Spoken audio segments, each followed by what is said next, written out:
ये वीडियो हमारा बहुपद चैप्टर का पार्ट 1 है। अभी से हम बहुपद से जुड़े सभी टॉपिक को एक एक करके सीखेंगे। देखिए, बहुपद जो है हमारा अलजेब्रा के अंदर आता है ना, बीजगणित के अंदर। तो चलिए, जिसमें चर अचर की बातें होती है ना, तो चलिए अभी हम सीखना शुरू कर रहे हैं ना। देखिए, बोर्ड पे मैं कुछ लिखूंगा, उसके बाद हम उसे समझने की कोशिश करेंगे, है ना। तो चलिए मैं पहले लिख रहा हूँ, पहले लिखना शुरू कर रहा हूँ। बीजगणितीय व्यंजक। अब देखिए, हमें तो ये भी पता नहीं है कि व्यंजक किसे बोलते हैं ना, तो उसको हम सीखेंगे। पहले जो मैं लिख रहा हूँ उसे पूरा करने दीजिए, उसके बाद हम उसे समझेंगे। तो चलिए, इसको इंग्लिश में बोलते हैं अलजेब्रिक एक्सप्रेशन। अलजेब्रिक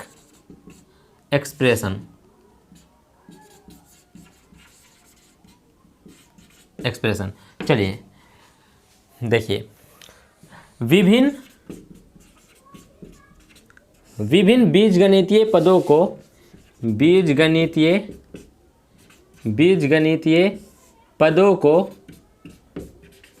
को प्लस और माइनस के निशान के चिन्ह के साथ व्यक्त करने पर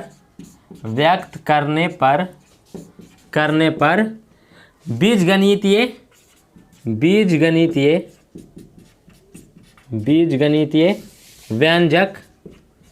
व्यंजक प्राप्त होता है। चलिए अब हम इसको समझने की कोशिश करेंगे, है ना। चलिए अब देखिए, बीजगणितीय पद के बारे में भी अभी नहीं पता है ना, तो चलिए मैं लिख रहा हूँ, उसके बाद पद के बारे में बाद में समझेंगे। तो चलिए मैं पहले कुछ लिख रहा हूँ, है ना। बीजगणितीय पदों को प्लस माइनस चिन्ह के साथ लिख रहा हूँ, है ना। तो देखिए, जैसे कि मैं लिखूँ 4x² + 3y + 2x + 5 लिखूँ, है ना। ये सब मैंने लिख दिया। अब देखिए, ये सब जो है ना, ये हमारा एक पद हो गया, ये हमारा दूसरा पद हो गया, ये हमारा तीसरा पद हो गया, और ये हमारा चौथा पद हो गया, है ना। चलिए, इसमें एक टोटल 4 पद हो गया, है ना। अभी चलिए हम सीखना शुरू कर रहे हैं क्या। और हाँ, ये सब जो लिखा है ना, इसी को हम बीजगणितीय व्यंजक बोलते हैं। जब जो पद सब जो है ना प्लस माइनस चिन्ह के साथ। तो चलिए मैं इसमें ना कहीं पे माइनस भी दे रहा हूँ, मैंने सिर्फ प्लस लगा दिया ना, प्लस और माइनस दोनों लगा दे रहा हूँ, है ना। तो चलिए मैं कहीं पे, चलिए यहाँ पर माइनस कर दे रहा हूँ, यहाँ पर माइनस कर दे रहा हूँ। तो आप देखिए, इसी को बीजगणितीय पदों को मैंने प्लस और माइनस के साथ रख दिया, है ना। प्लस माइनस प्लस, है ना, इन सभी निशानों के साथ रख दिया। तो ये हमारा क्या हो गया, बीजगणितीय व्यंजक। और देखिए, बहुपद जो होता है ना हमारा, व्यंजक ही बहुपद कहलाएगा जब क्या बोलते हैं, चर का घात क्या रहेगा, पूर्ण संख्या। उसको हम आगे पढ़ेंगे, है ना। अभी चलिए रहने दीजिए, अभी हम समझते हैं चर को। चलिए चर को हम पहले समझते हैं। चर हमारा क्या होता है, इंग्लिश में इसको वेरिएबल बोलते हैं ना, वेरिएबल बोलते हैं। चर क्या होता है, देखिए ऊपर एक व्यंजक लिखा है ना हमने, उसी से काम करेंगे। तो चलिए मैं इसको घेर दे रहा हूँ, और अभी जितना कुछ सीखेंगे सब इसी से सीखेंगे, है ना। तो चलिए, ये जो व्यंजक है हमारा, मतलब उपयुक्त व्यंजक, है ना, जो ऊपर लिखा हुआ है, उपयुक्त व्यंजक में चर हमारा कौन कौन हो गया, जो भी ये अंग्रेजी वर्णमाला के, यानी कि अंग्रेजी अल्फ़ाबेट के जो भी लेटर सब है ना, वो हमारा चर हो गया। तो देखिए, उपयुक्त व्यंजक में, मतलब ऊपर जो व्यंजक लिखा गया है उसमें चर क्या क्या हो गया, चर हमारा हो गया x हो गया, और दूसरा y हो गया। ये भी तो x ही है ना, तो सिर्फ हमारा चर क्या क्या हो गया, x और y।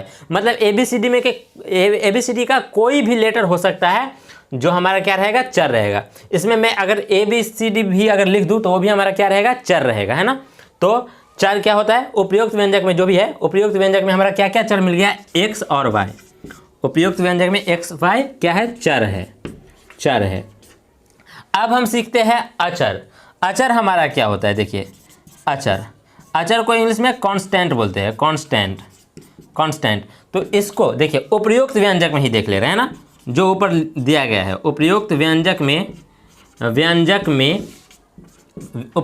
में देखिए, अब हमारा अचर क्या है, मतलब जो भी गिनती में जो आता है ना, संख्या सब जो भी होता है, संख्या वाला मान जो भी होता है वो हमारा क्या कहलाता है, अचर कहलाता है। तो संख्या वाला मान हमारा क्या क्या हो गया, 4 हो गया, 3 हो गया, 2 हो गया और 5 हो गया, है ना। तो ये सब हमारा क्या है, अचर है।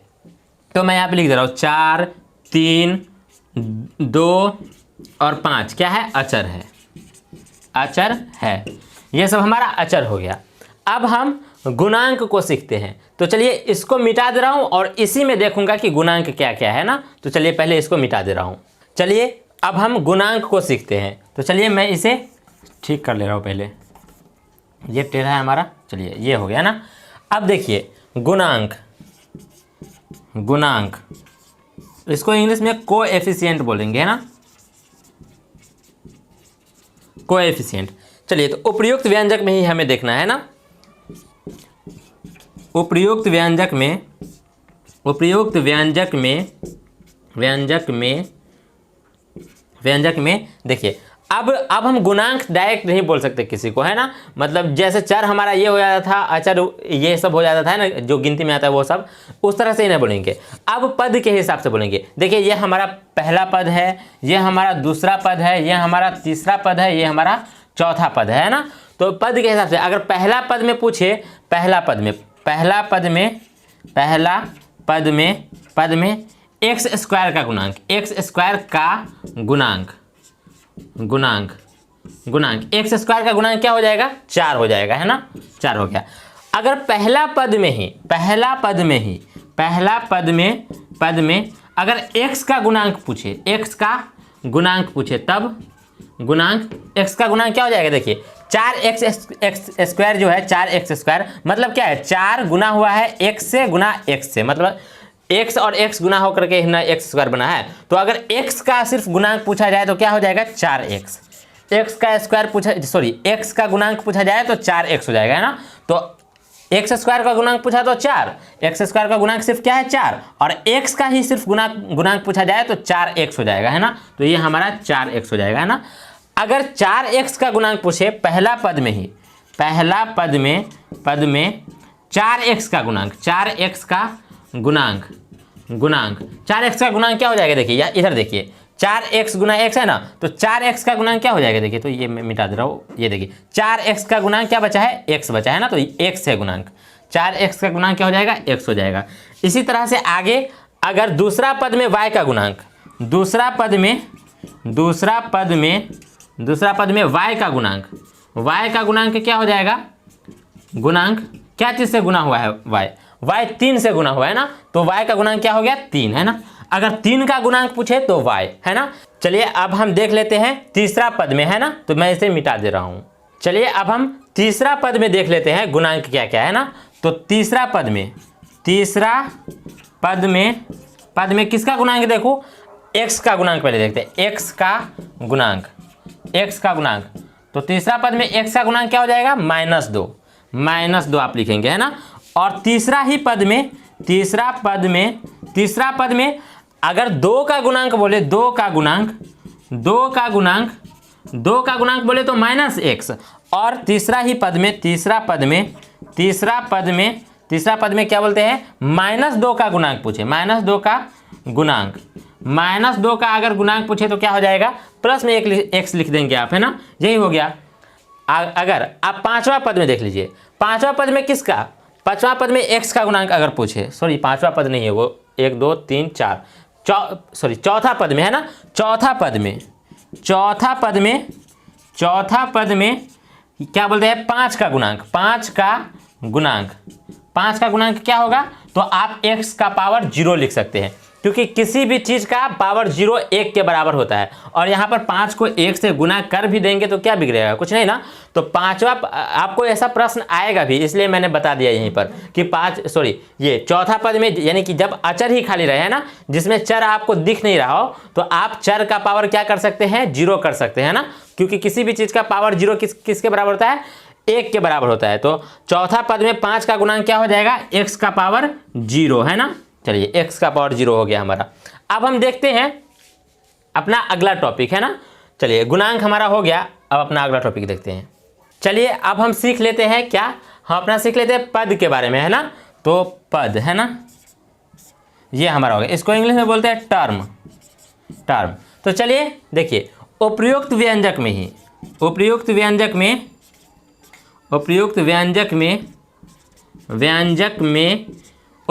में देखिए 4 पद है, कितने पद है, 4 पद है, 4 पद है ना।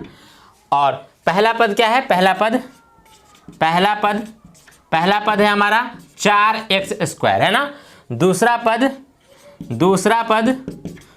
पद हमारा क्या हो जाएगा, 3y हो जाएगा। तीसरा पद हमारा हो जाएगा क्या, -2x हो जाएगा, -2x। माइनस रहेगा तो आप माइनस लगाएंगे है ना। चलिए, और चौथा पद हो जाएगा आपका, क्या हो जाएगा, 5 हो जाएगा है ना।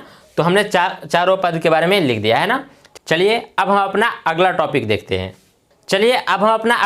देखते हैं। वो है हमारा घात। तो देखिए घात अलग अलग हो सकता है। एक तो पद का भी घात हो सकता है और दूसरा सिर्फ चर का भी घात हो सकता है। तो पहले देख लेते हैं चर का घात है ना। चलिए, तो चर का घात मतलब पावर ऑफ वेरिएबल है ना, वेरिएबल। चलिए तो देख लेते हैं। तो अगर x का घात पूछा जाए इसमें पहला पद में उपयुक्त व्यंजक में है ना, जो दिया गया उसमें उपयुक्त व्यंजक में देखिए x का पावर पहला पद में है ना, क्योंकि x तो वहाँ पे भी है ना। तो पहला पद में x का घात क्या है, पहला पद में 2 है ना, 2 है। अब दूसरा पद में y का घात क्या है, y का घात 1 है, पावर 1 छुपा है ना। अब दूसरा पद में अगर x का घात पूछ ले तो x तो आपको दिख नहीं रहा है ना। तो आप क्या करेंगे, अगर जिस पद में कोई आपको दिख नहीं रहा हो तो x का पावर 0 वहां पे छुपाइए है ना। तो दूसरा पद में x का घात अगर पूछ दे, या a का घात पूछ दे, या b का घात पूछ दे, या कोई भी लेटर का घात पूछ दे, कोई भी चर का घात, तो आप क्या बोलेंगे उसका। मैं अगर x का पूछा हुआ है ना, तो x का घात क्या हो जाएगा, x का घात 0 हो जाएगा है ना। यह हमारा 0 हो गया। इस तरह से आप किसी भी पद का बता सकते हैं ना। तीसरा पद में देखिए, तीसरा पद में अगर बोले x का घात, तो तीसरा पद में x का घात 1 है ना। और चौथा पद में x का घात 0 है। चौथा पद दिख रहा है नीचे, हाँ। चलिए, चौथा पद में x का घात क्या होगा, 0 होगा, क्योंकि वहां पे कोई भी चर दिख नहीं रहा है। मतलब किसी भी चर पे आप 0 पावर रख सकते हैं ना, उसका वैल्यू क्या होगा, 1 ही होगा, और 1 से गुना हो जाएगा, कोई दिक्कत नहीं आएगा वहां पे है ना। चलिए अब हम अपना अगला टॉपिक देख लेते हैं, पद का घात है ना। इतना ये पद है, इस पद का घात क्या होगा, इस पद का घात क्या होगा, इस पद का घात क्या होगा, और इस पद का घात क्या होगा। तो चलिए मैं अब जो है ना व्यंजक में बदलाव कर दे रहा हूँ थोड़ा है ना। चलिए पहले अभी व्यंजक में बदलाव कर दे रहा हूँ, यहाँ पे y भी डाल दे रहा हूँ, और यहाँ पर चलिए यहाँ पर क्या डाल दूँ, x और z भी डाल दे रहा हूँ है ना। रुकिए, x और z भी डाल दे रहा हूँ, और यहाँ पे माइनस लगा दे रहा हूँ, और यहाँ पर चलिए z का पावर 2 कर दे रहा हूँ है ना। चलिए इस तरह से अब हम इसको मिटा करके आगे समझेंगे ये पद का घात के बारे में है ना। चलिए मैं इसे मिटा दे रहा हूँ। चलिए अभी हम सीखते हैं पद का घात है ना। तो ये हमारा रहा पद का घात मतलब इसको इंग्लिश में बोलेंगे पावर ऑफ टर्म है ना, पावर ऑफ टर्म। चलिए अब हम इसको समझते हैं। देखिए उपयुक्त व्यंजक में ही देख लेते हैं। ऊपर जो व्यंजक है उपयुक्त व्यंजक में अब देखिए मैं कुछ कोष्ठ में लिख दे रहा हूँ है ना। उपयुक्त व्यंजक में ही देखेंगे, लेकिन उससे पहले मैं कुछ लिख दे रहा हूँ। देखिए पद में मौजूद सभी चरों के घात का योग पद का घात कहलाता है। पद का घात कहलाता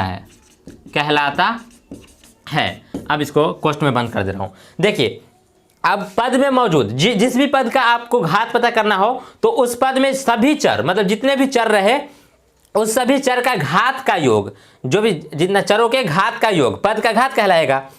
तो पहला पद का घात देखते हैं। पहला पद का घात, पहला पद का घात आपका क्या मिल जाएगा। देखिए पहला पद में चर क्या है, x और y है। तो x का घात 2 है और y का घात 1 है, तो 2 1 क्या हो जाएगा 3। तो पहला पद का घात आपका क्या मिल गया 3।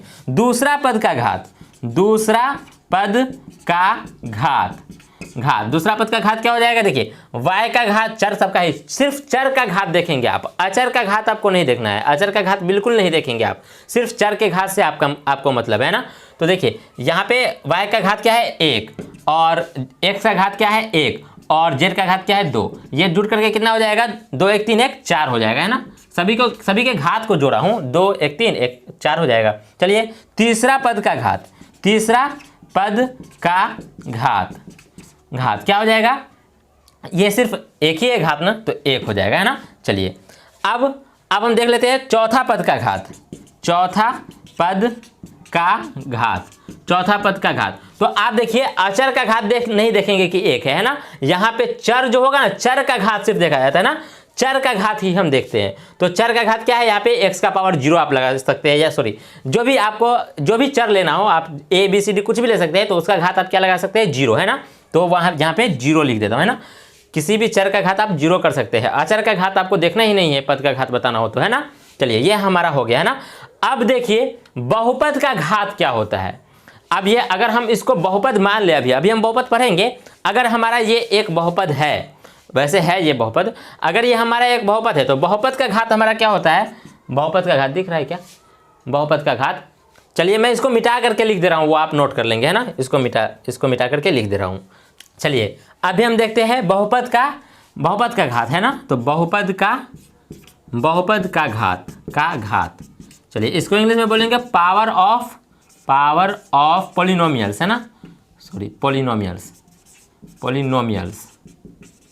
पॉलिनोमियल्स। चलिए अब हम इसको देखते हैं, देखिए इसको मैं लिख रहा हूं कुछ। चलिए बहुपद में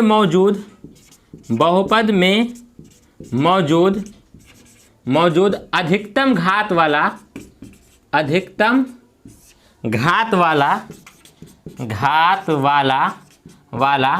पद का घातांक बहुपद का घात कहलाता है। घातांक बहुपद का घात कहलाता है। तो चलिए देखिए यहाँ पर पहला पद का घात क्या है, पहला पद का घात, पहला पद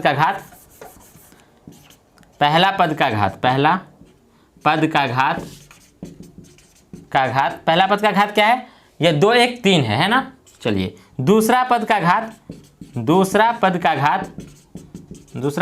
हमारा क्या है, देखिए 2 1 3 1 4 है ना। तीसरा पद का घात क्या है हमारा 1 है। चौथा पद का घात क्या है हमारा, चौथा पद का घात हमारा 0 है। तो अब बहुपद का घात क्या हो जाएगा, देखिए सबसे अधिक घात कौन सा है, सबसे अधिक घात हमारा 4 है ना, तो बहुपद का घात हमारा 4 हो जाएगा। तो बहुपद का घात मैं लिख दे रहा हूँ, बहुपद का घात क्या है 4 हो गया। सर्वाधिक घात वाला पद जो होता है ना, उसी पद का घातांक बहुपद का घात हो जाता है ना। तो ये हमारा हो गया। अब हम अपना अगला टॉपिक देखते हैं। अगर आपने चर, अचर, गुणांक और घात और पद इस सब को अगर समझ लिया है, तो अब हम पढ़ते हैं बहुपद इंग्लिश में बोलते हैं पॉलिनोमियल्स। चलिए अब देखिए बहुपद कौन कौन हो सकता है, कौन कौन नहीं हो सकता है। तो मैं लिख रहा हूं, उसी के हिसाब से आप समझ जाएंगे कि कौन कौन बहुपद है, कौन कौन नहीं है। चलिए मैं लिख रहा हूं, यदि बीजगणितीय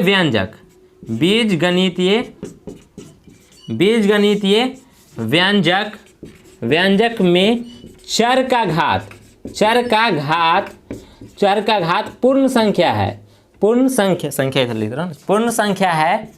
पूर्ण संख्या है तो वह बहुपद होगा। अब देखिए अगर जो भी व्यंजक दिया गया है उसमें अगर चर का घात अगर पूर्ण संख्या है तो वो बहुपद होगा, अर्थात वो बहुपद नहीं होगा। तो मैं 1-2 व्यंजक लिख रहा हूँ, उसमें आप समझ जाएंगे या मैं बताऊंगा कि वो बहुपद है या नहीं, और अगर नहीं है तो क्यों नहीं है। तो चलिए जैसे कि लिख रहा हूँ x² + 2x + 3y + 4, है ना। ये सब देखिए इस सब का जो है घात क्या है, ये देखिए पूर्ण संख्या है ना, पूर्ण संख्या हमने पढ़ा था है ना, जो क्या होता है प्लस वाली संख्या ये होता है और जीरो से शुरू होकर अनंत दिशा की ओर बढ़ता है ना। तो ये देखिए इसका घात क्या है 2 है, इसका घात 1 है, इसका घात 1 है, इसका घात 0, यहाँ पे चर का, आप अचर का घात नहीं देखेंगे। यदि बीजगणितीय व्यंजक में चर का घात है ना, आप चर का घात ही केवल देखेंगे। अगर चर का घात पूर्ण संख्या है तो वो क्या होगा, बहुपद होगा। तो यहाँ पे देखिए चर क्या होगा, कोई भी चर का घात क्या छुपा होगा, 0 है ना। अचर को नहीं देखना है आपको, अचर को आप बिल्कुल नहीं देखेंगे, यहाँ पे भी अचर को बिल्कुल नहीं देखेंगे है ना। तो ये क्या है, ये बहुपद है, क्योंकि इसका यहाँ पे घात क्या होगा, अचर का घात 0 होगा। यहाँ पे 1 है, एक पूर्ण संख्या होता है ना, यहाँ पे 1 है तो ये भी पूर्ण संख्या है, ये 2 है तो ये भी पूर्ण संख्या है, तो ये बहुपद है, बहुपद है, बहुपद है। अब हम अपना अगला देखते हैं, जैसे कि यहाँ पे रहे √3 यहाँ पे x, ये सिर्फ रूट के अंदर 3 ही है ना, और प्लस 4y है ना, प्लस ये रूट अंदर 3। अब ये देखिए बहुपद है या नहीं, तो ये भी बहुपद है, क्योंकि हमें सिर्फ चर के घात से मतलब है। तो चर का घात क्या है, यहाँ पे 1 है, ये रूट के अंदर नहीं है, x रूट में सिर्फ 3 है। तो ये देखिए ये घात यहाँ पे 1 है, यहाँ पे भी 1 है चर का घात, और यहाँ पे भी अगर x या को भी आप अगर चर डालेंगे तो उसका घात क्या डालेंगे, 0 डालेंगे, तो वो क्या हो जाएगा, पूर्ण संख्या हो जाएगा। तो ये भी हमारा बहुपद हो गया, बहुपद हो गया, बहुपद है ना। चलिए है, बहुपद है। अब देखिए ये दिख रहा है, चलिए अगर मैं आपका √3 को बाहर रहने दूं और रूट अंदर x कर दूं, अब इस तरह से व्यंजक लिखो 2x + 3 है ना। अब देखिए ये बहुपद है या नहीं, तो देखिए आपको चर का ही घात देखना है ना। तो ये देखिए रूट अंडर x है, मतलब x का घात क्या हो जाएगा, रूट अंडर x है। हमने घातांक के नियम में पढ़ा था ना, रूट ये करनी चिन्ह में पढ़ा था ना, क्या होता है यहाँ पे 2 छुपा ही रहता है, और कोई भी चीज़ का पावर तो 1 होता ही है, और करनी चिन्ह का ये जो 2 है क्या चला जाता है, ये इसके बट्टा में चला जाएगा, तो 1/2 हो जाएगा। तो ये पूर्ण संख्या है, ये तो फ्रैक्शन वाला हो गया ना, तो ये कट करके क्या आ जाएगा, 0.5 आ जाएगा, तो पूर्ण संख्या तो बचेगा नहीं है ना। ये वैसे भी ये भिन्न में है ना, तो ये हमारा पूर्ण संख्या नहीं हुआ। तो जब चर का घात क्या होगा, पूर्ण संख्या नहीं होगा, तो ये हमारा बहुपद भी नहीं होगा। तो ये हमारा बहुपद नहीं है ना, बहुपद नहीं है ना। अब चलिए एक और एग्जाम्पल आपको दिखा दे रहा हूँ, लास्ट एग्जाम्पल। जैसे कि अगर रहे 2x + 3/x है ना। अब ये बताइए ये बहुपद है या नहीं। तो यहाँ पे देखिए, यहाँ पे तो घात x का घात 1 है, लेकिन यहाँ पे घात जो बट्टा के नीचे जो है, तो ये x का घात क्या है, 1 है। आप इसको अगर x को ऊपर लाएंगे तो ये क्या हो जाएगा, x का घात क्या हो जाएगा, माइनस में हो जाएगा ना। हमने घातांक के नियम में पढ़ा था ना, यदि किसी चीज़ का घात अगर बट्टा के नीचे प्लस में है तो वो ऊपर आने पर माइनस में हो जाता है। तो यहाँ पे प्लस में है इसका घात, इसको ऊपर लाएंगे तो क्या में हो जाएगा, माइनस में हो जाएगा, और माइनस में पूर्ण संख्या तो होता नहीं है, तो ये भी हमारा क्या हो जाएगा, बहुपद नहीं है। ये भी हमारा बहुपद नहीं है, बहुपद नहीं है। अब चलिए अब हम अपना अगला टॉपिक देखते हैं। अब देखिए अभी तक हमने व्यंजक को नहीं समझा है ना, बीजगणितीय व्यंजक। तो देखिए व्यंजक क्या होता है, जब तक जो ये चर और अचर सबके रूप में जो इस तरह से प्लस माइनस से जुटा रहे ना, चर और अचर गुना में रहे, उसके बाद प्लस माइनस से जब जो जुटा रहता है, तब हम इसको क्या बोलते हैं, व्यंजक बोलते हैं। कब तक व्यंजक बोलेंगे, जब तक इसमें बराबर का निशान नहीं है ना। बराबर का निशान आ जाने से ये हमारा समीकरण हो जाता है ना। बराबर के निशान को हम समीकरण बोलते हैं ना, जैसे कि 2x और बराबर 3 रहेगा, तो ये हमारा एक समीकरण हो गया है ना। और यही अगर बराबर का निशान हटा दूँ यहाँ से, और चलिए बराबर के उस तरफ का भी हटा दे रहा हूँ, नहीं तो यहाँ पे प्लस लगा दीजिए, या अगर बराबर के उस तरफ को हटाना है तो हटा ही दीजिए। तो ये हमारा क्या हो गया, ये हमारा व्यंजक हो गया। जब तक इसमें बराबर का निशान नहीं है तब तक ये हमारा क्या है, व्यंजक है। और इसमें अगर बराबर का निशान लगा दूँ तो ये हमारा क्या हो जाएगा, समीकरण हो जाएगा। बराबर के निशान को समीकरण कहते हैं ना। तो ये हमारा क्या है, व्यंजक है एक। ये सब क्या है, हमारा व्यंजक है एक, है ना। तो चलिए हमने इसको भी देख लिया, व्यंजक है ना। चलिए अब हम अपना अगला टॉपिक देख लेते हैं, समान पद और असमान पद, है ना, जिसको सजातीय पद भी भारतीय भवन की बुक में आपको सजातीय पद या विजातीय पद नाम से दिया गया है ना। तो चलिए सजातीय पद ही लिख दे रहा हूँ, ये सजातीय पद है ना। चलिए सजातीय पद इसको बोलते हैं लाइक टर्म, है ना, इंग्लिश में बोलते हैं लाइक टर्म, है ना। और दूसरी तरफ मैं आपको दिखा दे रहा हूँ, ये विजातीय पद है ना, विजातीय पद है ना। चलिए इसको इंग्लिश में बोलेंगे अनलाइक टर्म। चलिए इसका एक और नाम है जो सामान्यतः जाना जाता है, समान पद, है ना, ये समान पद के नाम से जाना जाता है ना। और ये दूसरा वाला जो है ये असमान पद के नाम से जाना जाता है, असमान पद के नाम से जाना जाता है। अब चलिए ये होता क्या है, जैसे जैसे पद जो हमने पढ़ा है ना उसी में समान पद भी होता है और असमान पद भी होता है। समान पद आपको दिखा दे रहा हूँ, जैसे कि पहला नंबर पे देखिए, अगर लिखूँ 4x² plus 2x² plus 4x², ये देखिए जितना भी चर है सब सेम है ना और सबका घात भी सेम है, तो ये क्या है, ये सब समान पद हो गया है ना। समान पद का एग्जाम्पल ही इधर लिख दे रहा हूँ। अब देखिए 2x² plus 3y(x² plus 4y(x²। अब देखिए ये भी समान पद है, क्योंकि देखिए x और y सब में x और y मिल रहा है। और हाँ, सिर्फ x और y मिलने से काम हमारा नहीं होगा, सबका जो है ना x अगर घात 2 है यहाँ पे, तो सभी में x का घात अगर 2 है तभी वो समान पद है। तो ये देखिए यहाँ पे x का घात 2 और y का घात 1, तो x का घात 2 और y का घात 1, ये मतलब ये दोनों समान पद है। अब इसको देख लेते हैं, x का घात 2 और y का घात 1, मतलब ये तीनों क्या है, समान पद है ना। तीसरा में देखते हैं, तीसरा में देखिए अगर 4x² है ना और 4x² प्लस y और z² है ना, तो अगला सॉरी प्लस का निशान ना, प्लस या माइनस ही लगा दूं कोई दिक्कत नहीं है। तो ये क्या आ जाएगा 2y(x² z² है ना। और ये तीसरा पद अगर रहे ये 5 ये x² y और z² इस तरह से रहे, तो ये वो अच्छा इस तरह से लिखा ही था ना, कोई दिक्कत नहीं है। तो ये क्या है, ये तीनों हमारा समान पद होगा। क्या क्यों समान पद होगा, ये देखिए पहला वाला ये तीनों समान पद है ना, आप इसको इससे नहीं कंपेयर कीजिएगा ना। ये देखिए ये और ये समान पद नहीं है, ये सिर्फ एक पहला नंबर पे जो भी है ना पद दिया गया, 3 पद है ना, वो तीनों पद क्या है, समान है। दूसरा नंबर में जो भी 3 पद दिया गया है वो तीनों पद समान है, क्योंकि उसमें चर भी वही है और जितने भी चर है उस सबका घात भी सब में सेम मिल रहा है, तभी वो समान पद है। अगर किसी में चर अगर मिल भी जा रहा है और अगर घात अलग अलग है तो वो समान पद नहीं होगा। जैसे कि अगर असमान पद का आपको एग्जाम्पल दिखा दूँ अब, तो जैसे कि 4x² रहे प्लस 2x रहे, तो ये क्या है, असमान पद है ना। दूसरा अगर आपको दिखा दूं, दूसरा अगर 2x² और प्लस 4y², तो ये देखिए घात मिल भी रहा है तो कोई दिक्कत नहीं है, चर तो नहीं मिल रहा है ना। अब देखिए तीसरा नंबर पे अगर आपको दिखा दूं 4x²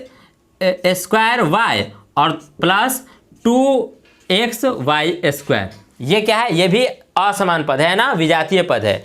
चलिए सजातीय पद और विजातीय पद इस सबको जोड़ने का तरीका हम सीखेंगे ना, तो उस टाइम ये काम आएगा। इसलिए आप इसको समझ के रखिए कि समान पद क्या होता है और असमान पद क्या होता है। मतलब समान पद वो होता है जिसमें चर और चर का घात भी मिलना चाहिए है ना, तब वो समान पद होगा, और नहीं मिला तो वो हमारा असमान पद। तो ये देखिए यहाँ पे x का घात 2 है और इसमें देखिए तो x का घात 1 ही है, और अगर एक भी चीज़ नहीं मिला तो वो हमारा असमान पद हो जाएगा है ना। चलिए अब चौथा नंबर पे देख लेते हैं, जैसे कि 5x और y का पावर 2। अब इसमें रहे 5 सॉरी अगर दूसरा संख्या दूसरा ले रहा हूँ नहीं तो वही 5 ही रहने दीजिए, 5xy, ये भी हमारा क्या है, असमान पद है। क्योंकि देखिए x का घात 1 तो x का घात 1 मिल रहा है, लेकिन y का घात 2 तो उसमें y का घात 2 नहीं मिल रहा है, तो वो हमारा असमान पद हो गया। अभी आप इसे समझ गए होंगे कि समान पद क्या होता है और असमान पद क्या होता है ना। अब हम अपना अगला टॉपिक देख लेते हैं।